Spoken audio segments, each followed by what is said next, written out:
곱사등 조랑말.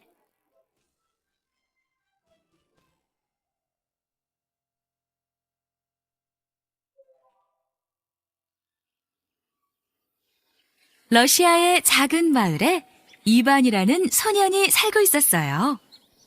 그는 몸도 작고 나이도 어렸지만 정의롭고 착한 골목대장이었지요. 이반은 집안일을 곧잘 거들었습니다. 밤에 짐승들이 나타나 밀밭을 망가뜨리지 못하게 망을 보는 일도 했어요.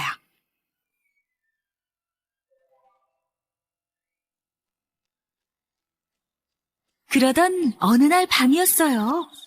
이반이 동쪽의 밀밭에서 망을 보는 사이에 어떤 동물이 서쪽의 밀밭을 전부 망가뜨렸어요. 이반은 너무 화가 났어요. 어떤 짐승인지 잡히기만 해봐라. 다음 날 밤, 이반은 서쪽의 밀밭을 지켰어요. 그때 멀리서 말발굽 소리가 들려왔지요. 잠시 후 말이 밀밭 위를 뛰어다녔어요. 이반은 말이 있는 곳으로 가까이 다가갔어요. 순간 이반은 너무 놀라 소리를 지를 뻔했습니다.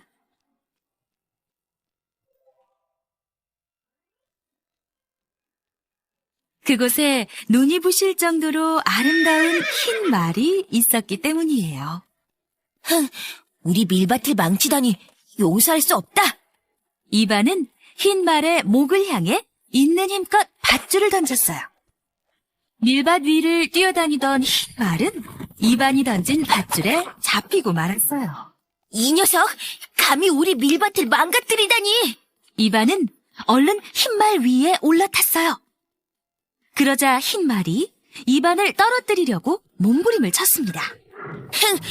내가 몸부림칠수록 나는 너를 더 꼭 붙들 거라고. 이반은 흰 말의 목덜미를 꽉 쥐었습니다.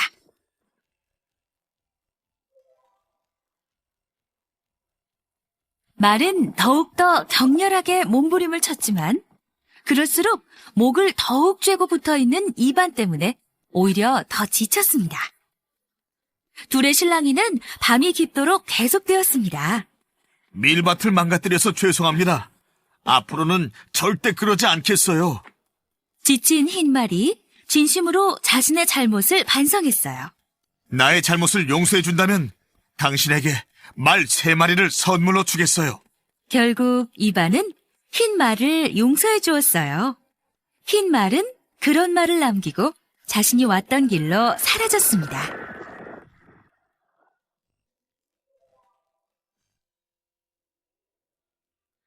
어느새 해가 떠오르고 있었어요. 이반은 집에 돌아와 잠을 청했습니다. 그러고는 점심때가 다 되어서야 일어났지요. 잠을 깨고 나니 정말 신기한 일이 일어났습니다. 이반의 집 마당에 흰 말의 말대로 말 3마리가 있었어요. 2마리는 평범한 말이었고 다른 1마리는 등이 곱사등인 작은 조랑말이었답니다. 이반은 3마리의 말을 데리고 장터로 팔러 갔습니다.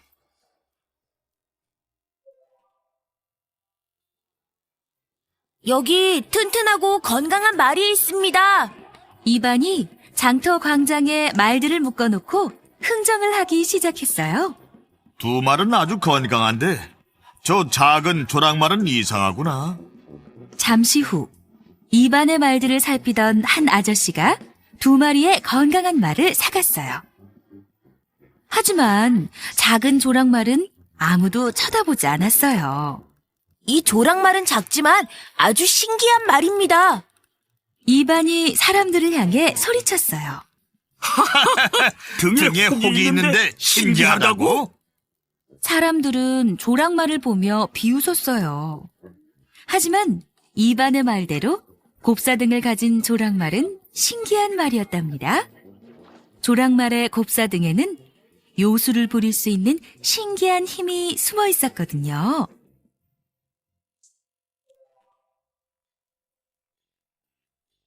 곱사등 조랑말은 정말 이반이 원하는 것은 무엇이든 들어주었답니다.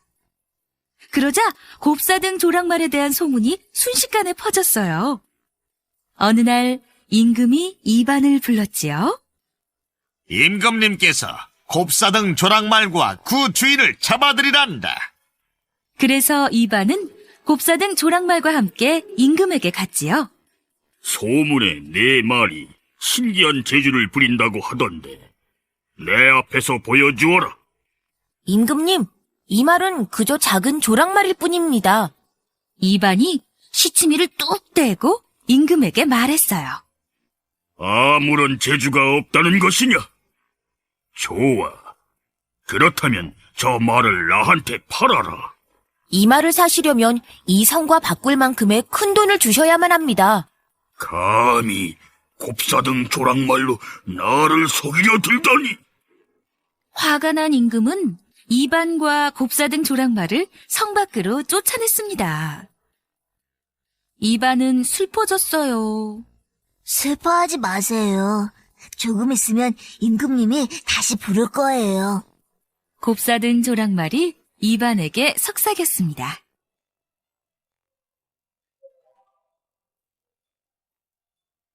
잠시 후 임금의 부하가 급히 이반을 쫓아왔어요. 성 안에 있는 마국간의 말들이 말썽을 피운다고 했어요. 이반은 즉시 곱사등 조랑말과 함께 마국간으로 갔어요. 두 마리의 말이 궁전을 난장판으로 만들어 놓았어요. 융단은 찢어지고 가구는 쓰러져 있었지요. 워, 말들아, 이리 오너라. 착하지? 이러면 안 된다. 이반이 말들을 쓰다듬었어요. 그러자 거칠게 날뛰던 말들이 얌전해졌습니다. 그 모습을 지켜본 임금은 이반에게 성 안의 말들을 돌보라고 했어요.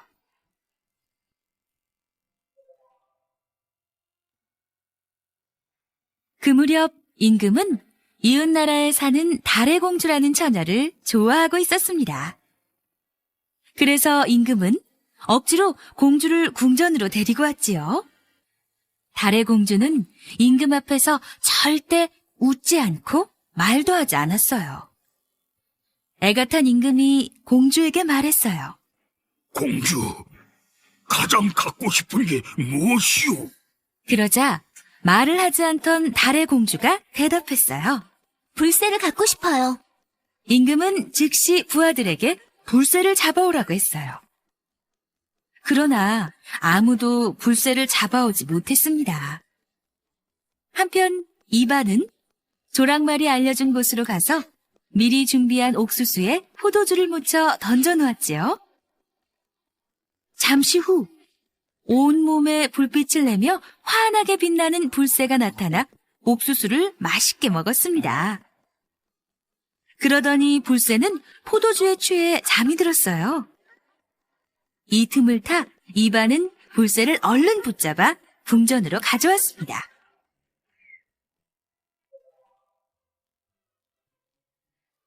그러나 달의 공주는 만족해하지 않았어요. 전설에 의하면 깊은 바닷속에 아름다운 은반지가 가라앉아 있다고 하던데 그걸 갖고 싶어요. 그렇소? 여봐라!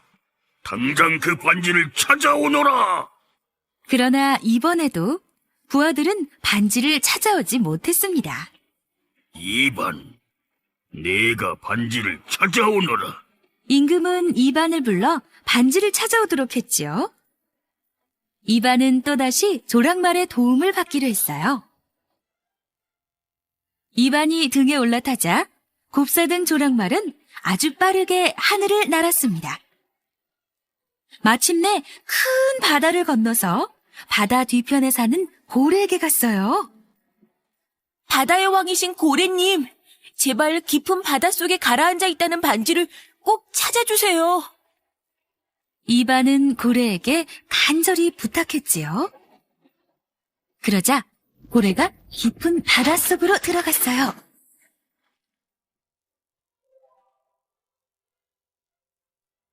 잠시 후 커다란 파도가 일고 바람이 불더니 고래가 바다 위로 올라왔습니다. 고래가 입에서 물을 한아름 내뱉자 작은 개 한 마리가 반지를 물고 입안 앞으로 슬금슬금 기어왔어요. 그렇게 해서 이반은 이번에도 달의 공주가 원하는 물건을 임금에게 바칠 수 있었어요. 며칠이 지나자 공주는 임금에게 마지막 소원이라며 이렇게 말했어요. 제가 임금님과 결혼을 망설이는 이유는 나이 차이가 많기 때문입니다. 제가 나중에 늙었을 때 임금님이 제 곁에 없으면 어떡하죠? 그럴 때는 임금은 무슨 말을 해야 할지 몰라 말을 더듬거렸어요.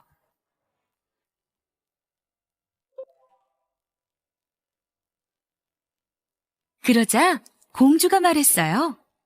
임금님이 뜨거운 우유와 물, 포도주가 담긴 3개의 솥에 차례로 들어갔다 나오면 이반처럼 젊은 청년으로 변할 수 있을 거예요.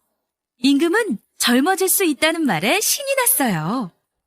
그리하여 임금은 신하들에게 즉시 명령을 내렸지요. 공주가 말한 것들을 당장 준비해라. 이반과 곱사등 조랑말도 이 모습을 지켜보게 되었지요. 마침내 뜨거운 우유와 포도주, 물이 담긴 3개의 솥이 임금 앞에 놓였어요. 임금은 막상 들어가려고 하니 겁이 났어요. 이반, 네가 먼저 들어가 보아라. 이 뜨거운 곳에 저더러 들어가라고요?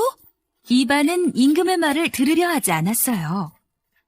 그때 곱사등 조랑말이 이반의 곁에 다가와 소곤거렸어요.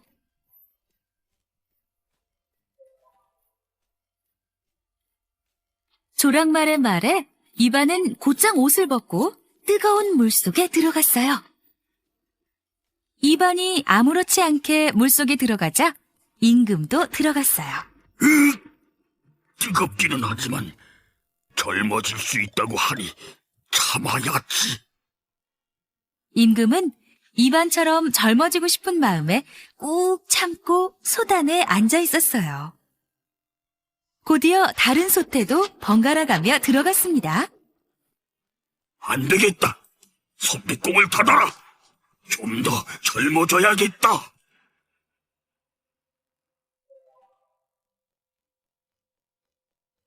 한참 후 신하들이 솥뚜껑을 열었습니다. 그런데 솥 안에서 갓난아기가 울고 있었어요. 임금이 욕심을 부려 아기가 된 것이에요. 결국 이반이 달의 공주와 결혼을 했습니다. 그러고는 아기가 된 임금을 키우기로 했지요. 이반과 달의 공주는 산책을 할 때면 아기를 바구니에 담아 곱사등 조랑말에 태우고 다녔답니다.